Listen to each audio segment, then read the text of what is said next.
Kim Pao, may iba pang aaminin.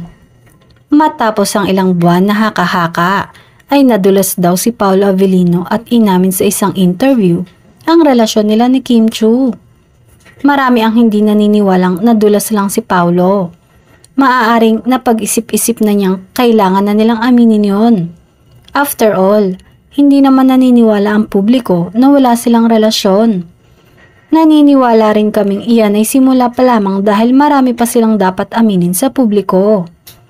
After all, visible na rin naman sila sa mga tao kung ano-anong lakad. Established na naman ang karir nilang dalawa. Si Kim naman, parang wala nang kailangang patunayan sa kanyang karir.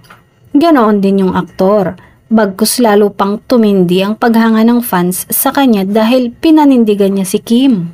Ganoon daw sana ang maging kaisipan ni Paolo.